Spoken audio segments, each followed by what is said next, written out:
Hello everybody. So I've got a title here that I more or less reshuffled from what's in the program.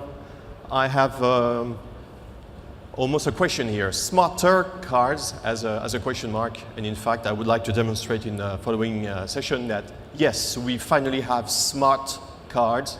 You know that term that we employed something like almost 20 years ago when we migrated from magstripe to chip cards. At that time we called them smart, but honestly they were not really smart. So hopefully today they are.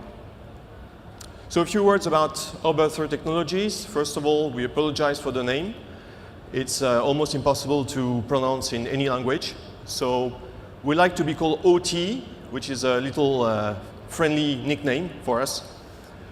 So what we do basically, we are in your SIM cards, we are doing your payment cards, we do the fulfillment and personalization of your payment card, we do your passport, we do your health card, we do anything related to card, issuance services, digital payments.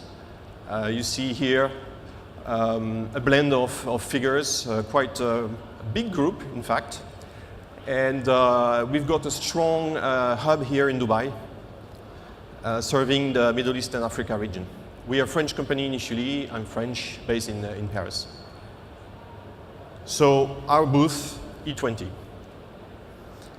Why we believe we are legitimate to speak about power cards? It's basically because we claim to be the inventor and today the leader of powered cards. This is thanks to a key acquisition we made in summer 2014 when we acquired the company that really were the pioneer and inventor of the display card and in fact power cards. We'll see why. So you see here only a part of some cars that have been done in the world, and I will come back to that later on. So really it's something that exists, it's not science fiction. So you know this story, from the monkey to the man, so the Homo sapiens and the Homo smartphoneabilis, maybe we can call it like that. So from the dumb magstripe to what we used to call the smart card, which was not really smart, right?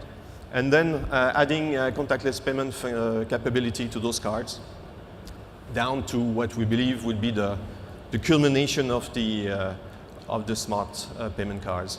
You see here on this guy that I found on Google Image, the guy has a little mobile phone. So you will ask me, yes, but all that, this is crap, you know. Phone is going to replace everything, so don't bother about the cards, it's dead. Well, I've been hearing that since, what, 97 when we started in the industry, David? So no, the cards are not dead, and they're not going to die for the next 10 years, at least I can promise. Or we can make a bet if you want. Of what is a powered card?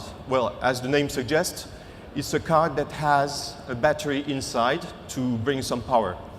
So you have to see that it's very, very thin. I've got one here if you want to see afterwards. I don't know if you can zoom on it. It's a very small battery which is laminated in the thickness of the card. The battery is reloadable or not. And obviously, if it's not reloadable, it's good enough for a duration, traditional Visa, MasterCard duration of a card, which is today 3 years. So we typically have something like a 4 years duration for the battery like that. So this card has to be a normal card. It's the card that people want to have in the wallet and use every day as a normal card to pay, plus all the services that we'll see. So this card has to be as a normal card, like the thickness of a normal card. And it has to be as flexible as a normal card. Otherwise, you won't be able to use them in ATMs or all those terminals that swallow the card, as I mentioned, like parking terminals, for instance. They have to be at least flexible and reliable, obviously. You see cards on the market, some very advanced, that are a bit thicker than 1 millimeter. So obviously that's going to be quite restrictive in terms of usage. There are plenty of usage that you won't be able to have with it. So I'm sure that most of you have that in the pocket. And since most of you here or other regions in the world have multiple banks, you carry in your pocket all those stuff, right, that you use to authenticate to the internet. So obviously this is nice, it's convenient, but we've got even better now. because we've got one card that does the same job, and that has, again, the same size of a normal card. So hardly all in my pocket, but all in my wallet, definitely. All those cards can be in the same wallet. So you see it's as easy as pressing one button, generating one number. Again, I don't know if you will manage to see it or if the camera can zoom on it, but you press and it appears, and it's a very easy to read e-paper screen here. So one-time password to access your electronic banking as an alternative to the static password. David, in his presentation, and it was said earlier this morning, fraud is increasing. Online fraud for phishing to access fraudulently your banking account online, or fraud to e-commerce. So those solutions typically have a focus on fighting online fraud. Another way to use this one-time password is to use it as an alternative to the SMS that you might receive to validate a 3D secure transaction. So either you've got a static password that you have to enter in the pop-up on the page, or you receive a code by SMS that you have to enter on the website, or you can use this card to generate one-time password that you would enter on the website as an alternative to SMS. So in the case of this Belgian customer, they do something even clever, that they mix something that you know, which is a 4-digit code, with something that you have, which is the code that is given by the card, and then that composes your 3D secure code. So this is to secure e-commerce as a complement to the previous slide that was secure e-banking. Growing in complexity, I would say. Here we've got a card that has little buttons, a mini keyboard. So it's the same principle. You have an access that is protected by a 4-digit PIN. So you have to enter the PIN on the card. So it's a very easy to touch buttons. So you enter the code, you access to a menu, and then you will have different functions like generating an OTP, doing mutual authentication via challenge response. So this is to fight phishing, and especially telephone phishing. There's one country in particular, they tell me, yes, digital is fantastic, but we have problems. It's when you've got someone calling like, hey, it's Nicolas from bank, whatever. There's a problem on your account, I need to access the account and so on. And clack, this is telephone phishing. So how to make sure that the guy calling from the bank is really the guy calling from the bank and not someone from a mafia or something like that to try to get your information. So this is mutual authentication by challenge response. And typically the guy will spell a code that you will enter on the card to make sure to authenticate, entering the digits on the card to authenticate this person calling, then making sure that he's effectively calling from the bank. So to fight, so retain my expression here of the Swiss Army knife, this knife that opens and that makes blades, scissors, or all kind of tools. It's really what this card is here. It's a multifunctionality card. Transaction signing, OTP generation, you see it can be on the front, on the back, so many possibilities. And again, I have to remind it again, it's always in the thickness of a normal card. Latest in a family, product that we launched about a year ago, which is a dynamic CVV product that we call Motion Code. So then you see the benefits of being called OT, because it enables us a lot of play on words with OT in many words, so motion. So basically what it does is that the 3 digits which are on the back of the card that you use to complete a payment online, which is called the CVV if it's a Visa card, the CVC if it's a MasterCard card. So those 3 digits which are printed on the back of the card next to the signature panel. Here we replace that with a mini screen, which is here. And of course there's a battery, some electronics inside the card, and the CVV will be calculated automatically every 30 to 40 minutes and will be displayed on this mini screen. So this is a key tool to fight CNP fraud, because basically it's easy for a merchant to make a copy of the card and then to sell the information to fraudsters. But here the information is changing every 30, 40 minutes. So it's more or less tokenization in the card, if you want to use one of the buzzwords at the moment. It's a tokenization of the CVV that is happening directly in the card.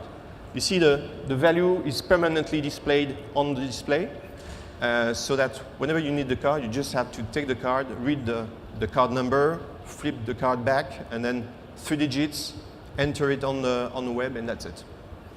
So it's a product that we launched. I said we announced, if you follow us on the social media, we announced about a big hour ago a key partnership with Network International here in Middle East and Africa to promote this product. So we'll be connecting our server to their system, and that will enable us and Network International to propose this product to banks in the area.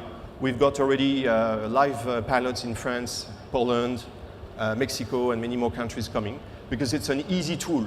You know, nothing to do for merchants and no education for customers. We hired someone who's asking here, what else? What else do you have for powered cards? We see some things popping up from time to time in the blogs, in the web. So what else? Well, in this real estate issue that we have, you know, the size of a card and the thickness, it's very limited. So what can we insert within the two sheets of plastics, basically? So some companies here, we partner with some of them, are trying to add a fingerprint sensor on the card, enabling to replace the PIN by just scanning the fingerprint. So you just hold the card and do a transaction like that. Other companies propose to choose the account. So there's a button to choose between debit or credit, or if you want to pay with loyalty account or current account. And then you've got what I call the super power cards. So usually it's in the US, it's a startup who managed to grab a dozen $1 million, invested in a lot of marketing. There are some things going out. Usually you have to pay an excess of $100 or $150 to get one. It makes a lot of promises. Honestly, we have not seen a lot of things happening so far. So this is more, my only reservation is it reliable? Is it certified by our friends Visa, MasterCard? You know, every time you want to put the logo on it, you have to go through very, very stringent tests, flexion, torsion, torture, I would say. And is it affordable? I mean, if it's selling 150 euros or dollars, how many customers are you going to find for that? That's maybe a question. So maybe down to earth, I would say. We've got something happening, as it was mentioned by several speakers before. Fraud is really increasing, and I guess as well here in Middle East. Online fraud for e-commerce and e-banking. It's not controlled. You would say, 3D Secure. Yeah, but 3D Secure, as issuers, you don't control, right? So you have to expect that 100% of the merchants in the world, something like 27 million, I think, become 3D Secure compliant to see your fraud decrease, which will never happen. So you have to take action now, and you have to choose an issuer-centric solution because it's the one that you will control. Okay? So a solution like the ones I've mentioned are issued by you, so you decide the behavior of your customer, and with those tools, your customers have a safe behavior, I would say, irrespective on the website where they shop. Technology is available, one button, multiple button, no button, depending what you want to secure and the approach you want to have, the services you want to combine in the product.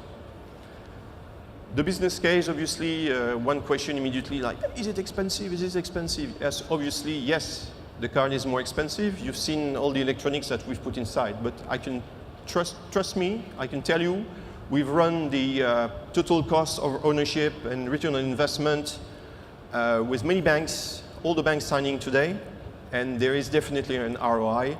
Even if you compare with all the dongles that we've seen before, that you have to ship, replace, and so on, all that is a 2-in-1 or a 3-in-1. And this has also a great customer impact. In many countries, in many regions, you can charge customers. They are ready to buy things like that. So in the equation, in your financial equation, obviously this is very good, also for your image. So basically, that's it. If you have any question, I guess come and see me E20, and otherwise you've got my contact details here. Thank you.